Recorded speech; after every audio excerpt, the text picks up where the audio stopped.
Bonjour à tous et bienvenue sur le podcast Cardano français. J'espère que vous allez bien et que votre semaine se termine en beauté.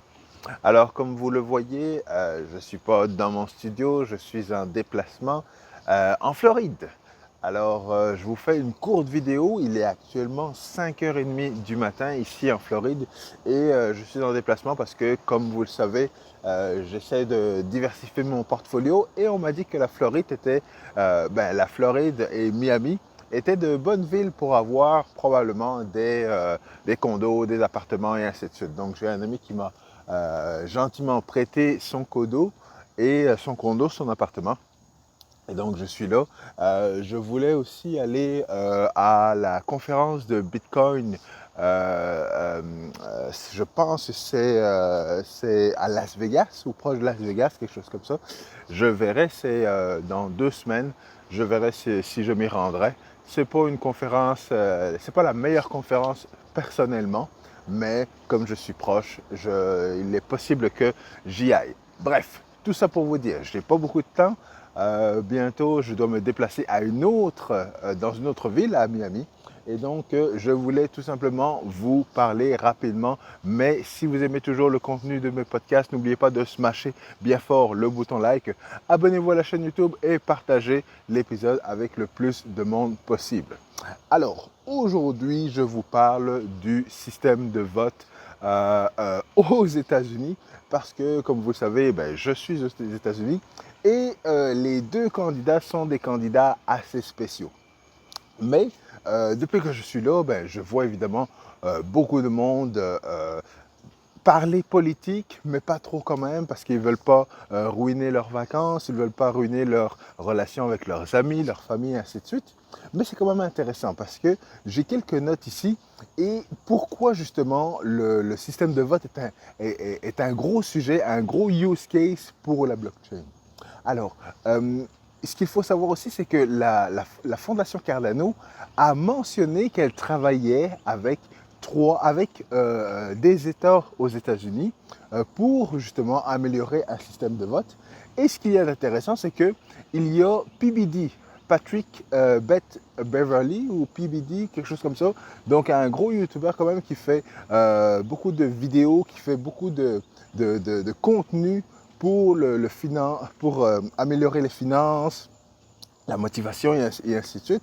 Et c'est quand même quelqu'un que j'apprécie. Et il a fait justement une vidéo sur le système de vote. Pourquoi on n'aurait pas un système de vote sur la blockchain aux États-Unis?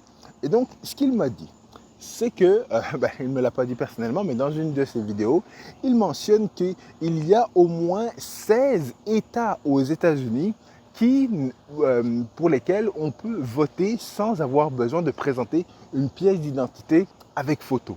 Donc 16 États aux États-Unis sur 44 ou 45 États, on peut se présenter, pas de pièce d'identité avec photo, et puis tu arrives, tu votes comme ça pour ton candidat préféré. Ensuite, tu as un autre 11 États pour lesquels tu peux présenter une pièce d'identité avec ou sans photo. Alors, évidemment, c'est quelque chose qui n'existe pas beaucoup en Europe. Évidemment, en Europe, on a nos cartes d'identité telles quelles, et évidemment, il faut les avoir pour voter. Au Canada aussi, il faut avoir une pièce d'identité avec photo pour pouvoir voter. Mais ici, dans le fond, on a, comme je le disais, 16 États dans lesquels tu peux te présenter pas de pièce d'identité, puis tu peux voter. 11 dans lesquels tu peux te présenter avec une pièce d'identité avec ou sans photo. Et puis, le reste des États, dans le fond, tu te présentes obligatoirement avec une photo. Alors, ils ont ici certains États qui sont plus avancés, où tu as justement une pièce photo et puis tu as empreinte digitale et ainsi de suite. Mais c'est quand même évidemment beaucoup plus rare. Et donc, évidemment, qu'est-ce que ça amène, ce genre de situation-là? Eh bien, ça amène le genre de situation comme lors de la dernière élection américaine où on a un Donald Trump qui va dire le système de vote est pourri, je me suis fait avoir, et puis il y a eu de la manipulation, et ainsi de suite, et ainsi de suite. Et évidemment, comme je le disais, le système de vote, c'est un use case qui est très, très, très connu au niveau de la blockchain. Pourquoi? Parce que, évidemment, ça amène beaucoup plus de sécurité, beaucoup plus de transparence, où on peut auditer et ainsi de suite. Parce que, dans le fond, différents corps gouvernementaux pourraient auditer le système de vote, comment ça a été fait, comment les votes ont été enregistrés, et même au niveau des citoyens, des personnes qui participent, eh bien, ils pourraient justement vérifier que leur vote a bien été compté pour le bon candidat. Alors évidemment, si on rajoute à ça,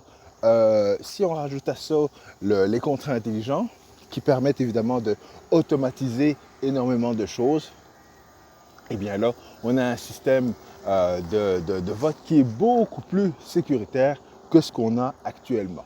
Mais ce que j'ai compris de la vidéo, et ça oui, évidemment c'est vrai parce qu'avec la blockchain, on a certaines difficultés, mais les difficultés que certains États ont eues, eh bien ce sont des difficultés techniques.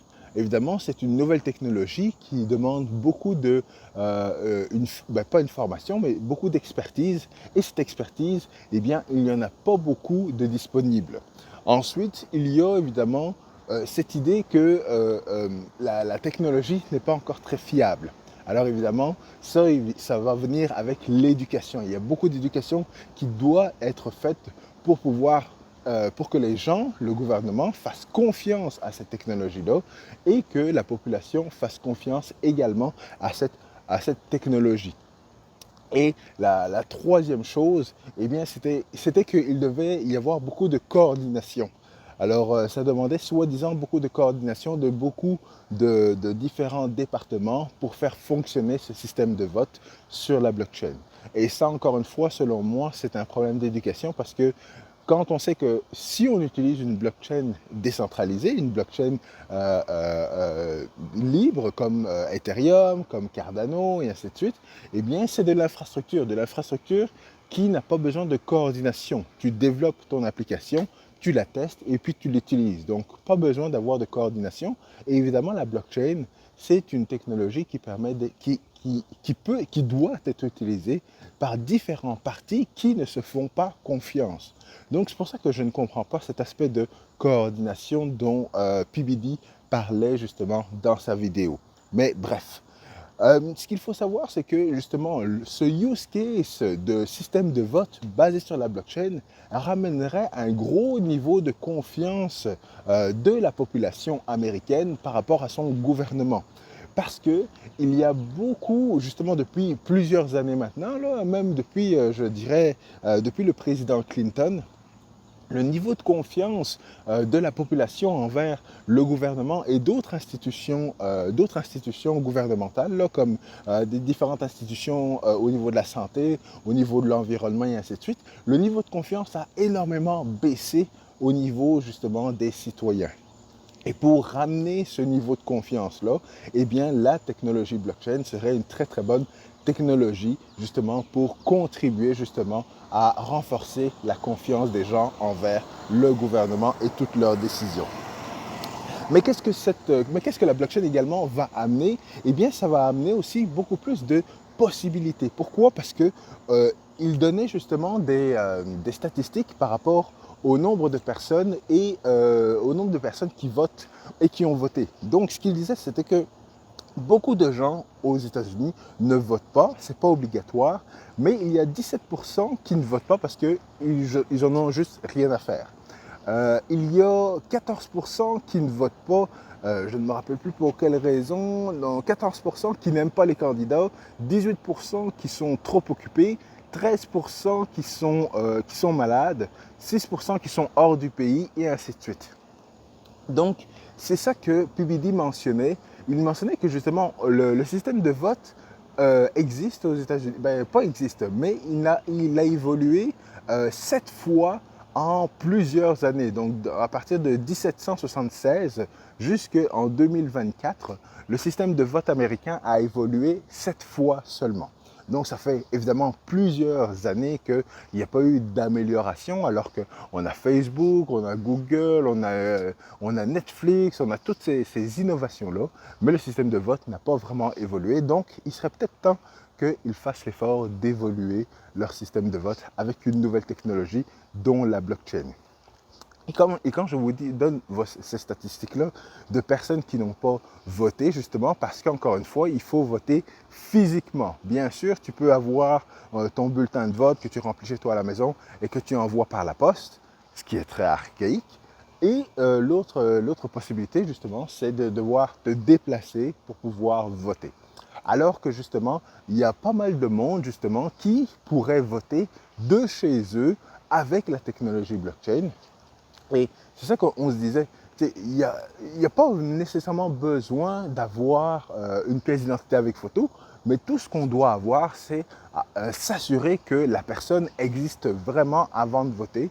Et encore une fois, avec les téléphones intelligents qu'on a, avec la reconnaissance faciale, l'empreinte digitale et ainsi de suite, et tout le monde a un téléphone, donc on sera en mesure, encore une fois, d'encrypter ces différentes informations d'identité pour que la personne puisse être reconnue et pouvoir voter, tout ça en restant justement anonyme. Alors, il y a plusieurs méthodes qui sont utilisées parce que justement, notamment dans les systèmes d'identité numérique, utilisés notamment par Cardano, eh bien, il y a tout ce genre de solutions-là qui sont disponibles pour ça. Alors, voilà pourquoi justement le système de vote sur la blockchain est un sujet très d'actualité actuellement.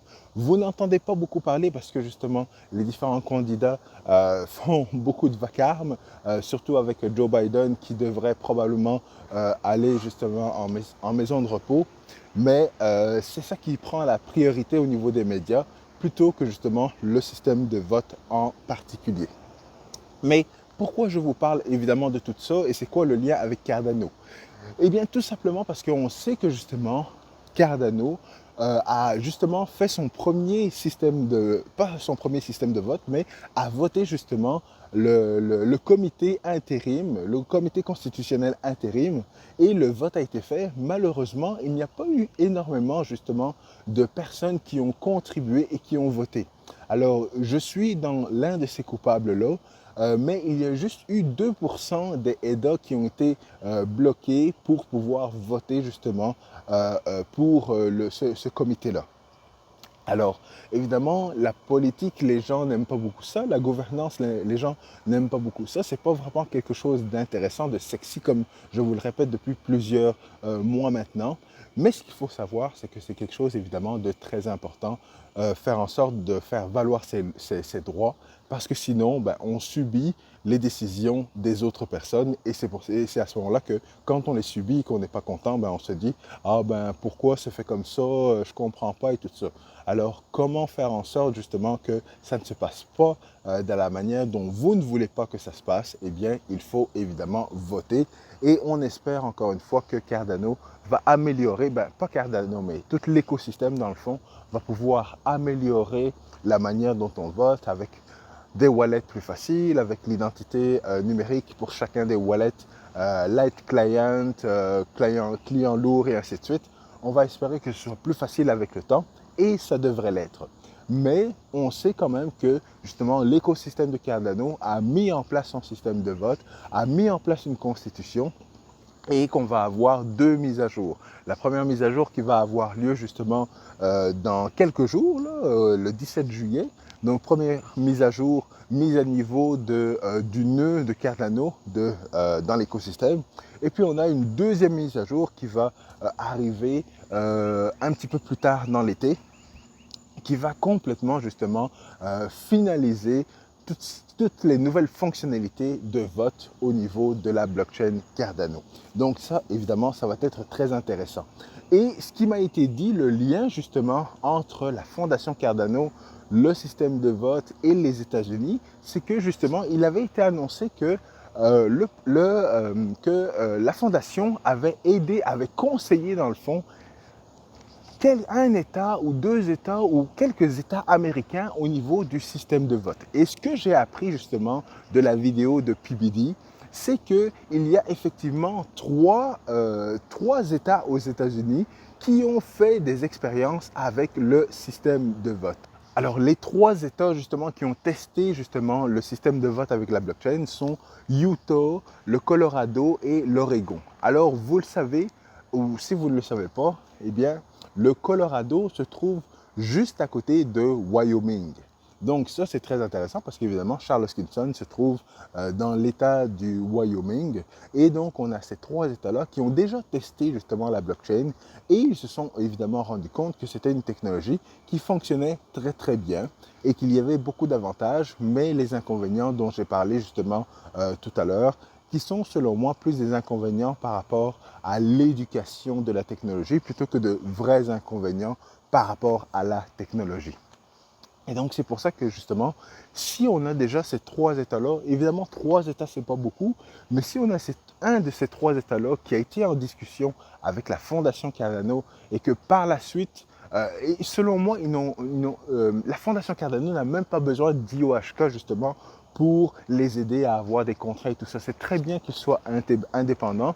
Pourquoi? Parce qu'encore une fois, ils ont déjà mis en place une interface d'identité numérique et une interface de vote qu'ils ont utilisée justement au sommet de Cardano dans les 2 dernières années. Donc, ils ont quand même une très très bonne expertise par rapport au système de vote, par rapport à une application de système de vote sur la blockchain et tout ça. Ils ont déjà l'expertise, ils ont l'expertise également au niveau de l'identité numérique et tout ce qui leur manquerait probablement, c'est peut-être de l'assistance technique et que, évidemment, IOHK pourrait les aider par rapport à ça, mais ce n'est vraiment pas une obligation de leur part.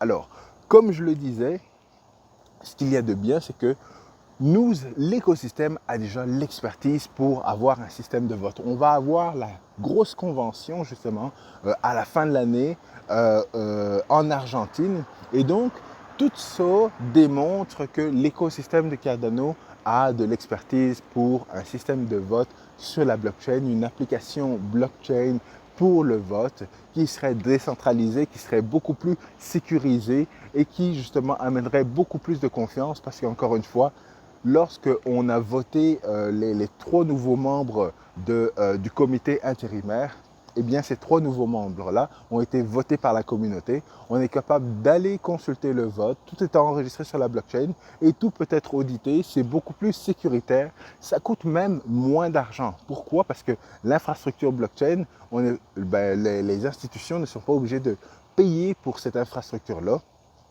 Donc, ils devraient voir ça comme un avantage. Et donc, la dernière chose que je voulais vous dire avant de quitter pour finaliser mes bagages et me déplacer vers une autre location, c'est que justement, tout ce qu'on a au niveau du système de vote et tout ce qu'on a développé au niveau du système de vote, comme je vous l'expliquais dans la dernière vidéo, c'est quelque chose qui a beaucoup plus de valeur, encore une fois, que juste être un système de paiement. Donc, imaginez si on n'a même pas besoin que tous les États aux États-Unis utilisent la blockchain Cardano pour pouvoir développer leur système de vote.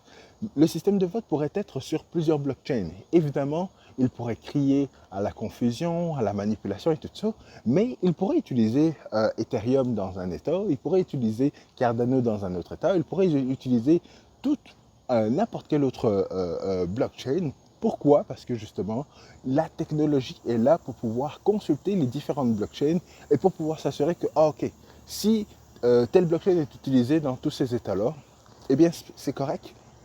On va chercher justement toutes les votes, on les comptabilise et encore une fois, c'est transparent.